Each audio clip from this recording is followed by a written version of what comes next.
Hello, this is Jerry Morton. Welcome to my podcast series titled Finding My Way, a memoir by Jerry Morton. This is podcast 68, titled Year 2. Podcast 68, The Work, is an account of my work as a school psychologist during the 1970-71 school year. This was my second year in the school system and the second year of integration for my 7 previously all-black inner-city schools. The first year of integration had white professionals going into the all-black schools. The second year began with white children entering the black schools and black children entering the white schools. Podcast 68, Year 2. The start of this year, the 1970-71 school year, began with my being much more confident. I knew that I could do a good job this second year of being a school psychologist and my second year out of the Army. This confidence owed much to the mentoring and encouragement of my fellow school psychologists like Florence Pierce and Lee Novak, among others. Last year's successes in my 7 all-black schools, particularly in helping teachers implement positive reinforcement strategies, let me know that I had a contribution to make. Topping that off, over the summer, the school system had sent a number of the school psychologists and other educators to the national training laboratories and countergroup training centers across the country. I got to go to the one in Portland, Oregon. The 2-week experience enhanced my confidence in myself and provided me with new skills. I learned how to express my ideas and accompanying emotions more clearly to others while facilitating their doing the same. These new skills would enable me to be an effective group facilitator for black and white professionals as they struggled with the difficulties of integrating their classrooms for the first time while recognizing their own conflicting racial stereotypes. At this time last year, I was full of self-doubt, unsure if I even remembered the basic skills expected of a school psychologist after 3 years in the Army. This year, I felt ready for the new challenges that the school system was about to encounter as they brought white children into my all-black schools. I looked forward to my first scheduled event of the school year. It was conducting a half-day workshop at my junior high school, 16th Street Junior High School. The excellent guidance counselors there had made all of the arrangements. I valued and admired every one of them. Last year, they had been so supportive of me. They had a way of removing almost all of the obstacles blocking me from being of assistance to the children referred to me in assisting the teachers making those requests.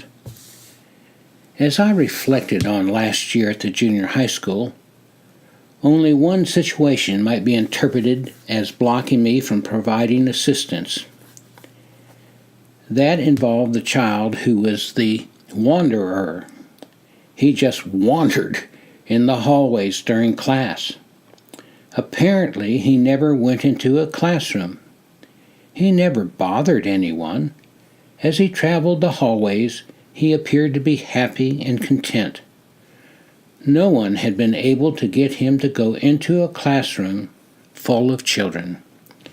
Reportedly, many attempts had been made to do so. The harder his teachers and others tried to get him to enter a classroom, the more resistant the child became. I had tried contacting his homeroom teacher on several occasions. He never responded to my notes or requests to meet with me to explore how we might be able to assist the child. The guidance counselors had also tried to get the male teacher to respond to my requests to work together on helping the child overcome his obvious emotional difficulties. Clearly, the child was not getting an education with this troubling behavior. Repeatedly, the guidance counselors reported that the teacher would not respond to any requests to meet with me. I was so busy meeting other teachers' referrals that I didn't go beyond making my many requests of him to meet on behalf of the child. More children in this school needed assistance than any of the support staff could ever hope to address, let alone resolve. I was really excited to be doing this all-morning workshop for my junior high school staff. I had done many of the positive reinforcement workshops on the RAID system and other schools in the system and at state conferences. Starting the school year off with this workshop at my junior high school meant that I might be able to engage the entire school staff in implementing the strategies.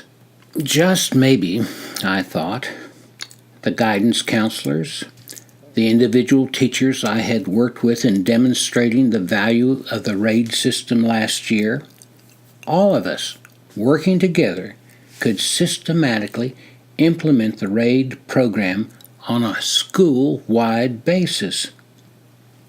Arriving early in the morning, before the bulk of the school staff had, I set up the 2 TV monitors and the reel-to-reel TV tape recorder on the stage of the junior high school auditorium. Since the auditorium was large, I worked on adjusting the sound to ensure that everyone would be able to hear as the recorded classroom teacher made her statements of verbal praise to her children for following the classroom rules and handed out tokens as rewards when they were warranted. I was ready. I wanted this presentation to be really good. After all, this was my school. It had to be good.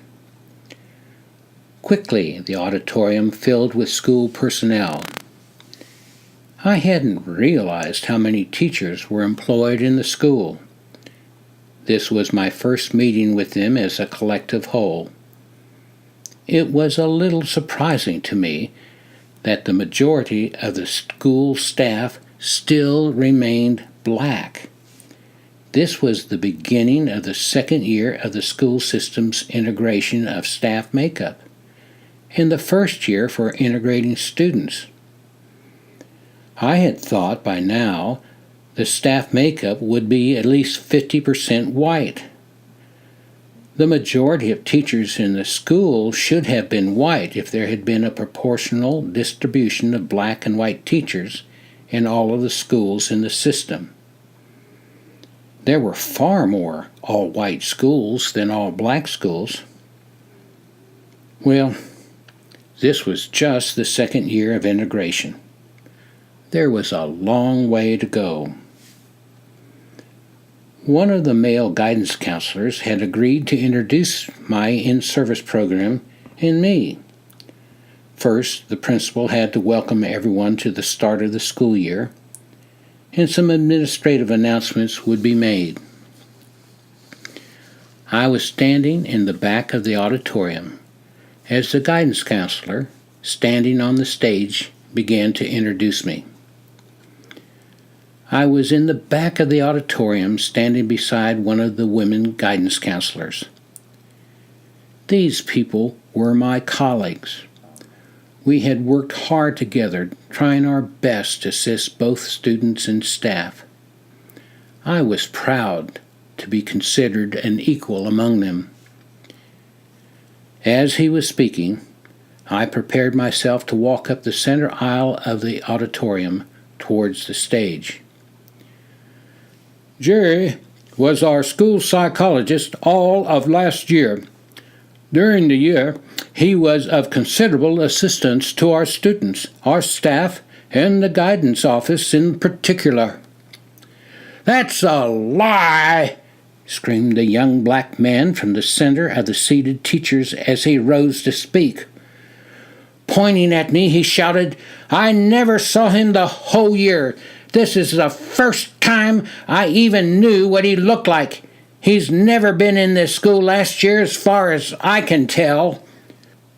All the heads in the auditorium turned to stare at me. "Just 1 minute here," shouted the woman guidance counselor standing beside me, pointing her finger at the teacher standing above those seated around him. "He tried repeatedly to meet with you last year to see what you could do to help Lawrence." Looking at the seated teachers, she went on, "You know, the student, the wanderer, and you never had the courtesy to answer his request. I even tried to communicate with you about Jerry wanting to meet with you to talk about Lawrence, and you blew me off." Turning to me, she half whispered under her breath, "Jerry, you better leave. There are some issues here. We have to deal with this." "Okay," I quietly replied. As I was exiting the auditorium, I heard my defender shout, "You're the one with the big problem here." I did not make a school-wide presentation on positive reinforcement for the junior high school. However, I was able to work with a lot of teachers providing assistance to their students. Setting up and leading after-school encounter groups to facilitate closer relationships between the black and white teachers based upon the NTL model enriched my understanding of stereotypes the cultures had to have developed about one another. At first, the individuals attending them were reluctant to speak about anything. Then they searched for common ground until they felt comfortable enough to address the other group's misperceptions about their group. Finally, both groups began sharing their own misunderstandings about those different from themselves. All of us trained in the NTL process over the summer were surprisingly successful in promoting meaningful understandings between the two races. In fact, the system-wide success was such that my colleagues and I were invited to state conferences to explain and demonstrate what we were doing. The subtleties of the culturally assimilated stereotypes kept presenting themselves in surprisingly unexpected ways. Allow me to provide you with an example of what I mean. I was working with a truly gifted third-grade teacher who had noticed that the white and black children in her classroom were automatically segregating themselves. They rarely spoke to a classmate of the opposite race, nor did they sit in a racially mixed manner. The two groups just didn't seem to know how to interact with each other, so they chose not to interact. I responded to this very effective teacher by agreeing to brainstorm with her on strategies she could initiate to bring the groups together. In our discussions, I learned that the teacher and her family had been in Florida for 4 years. Her husband had a job transfer from their family home in Mississippi. Until this move, the teacher had never lived outside her home state, the state of Mississippi. She had a most wonderfully soft voice that was almost musical as she spoke her Delta-accented words. She was naturally positive with all of the children. They clearly liked her and wanted to be in her classroom. It was as if it was impossible for the children to consider not doing anything she requested of them. As I said, she was a gifted teacher. We decided to do some group activities I had learned at NTL training with the children. They were simple tasks when you first thought about them. We would all sit in a circle that included the children, the teacher, and me. We were each to capture the ball the teacher or someone else rolled to us. Once the ball was received, everyone in the circle looked at the child with the ball and told the child something they liked about that child. After everyone in class had made their positive statement to the child, that child got to roll the ball to some other child. Then, positive statements would be made by all to the new child holding the ball. This process would be repeated until all of the children had had a turn to be on the receiving end of the positive statements from their classmates. Depending on how the teacher felt this activity went, she would initiate the foot puddle game. This activity had us all taking our shoes off and putting our socked feet into the middle of the circle. On the teacher's instruction to mix up the foot puddle, we would all move our feet all around among all of the other feet. If the children found this to be fun and the teacher wanted to do a third exercise, she could direct a child to reach into the moving puddle of feet and grab a toe to see who it was attached to. This could be repeated several times before the children would be directed to put their shoes back on and the normal classroom day would be resumed. The teacher wanted me to sit beside her. That would enable her to consult with me immediately if she felt the need to do so. I agreed.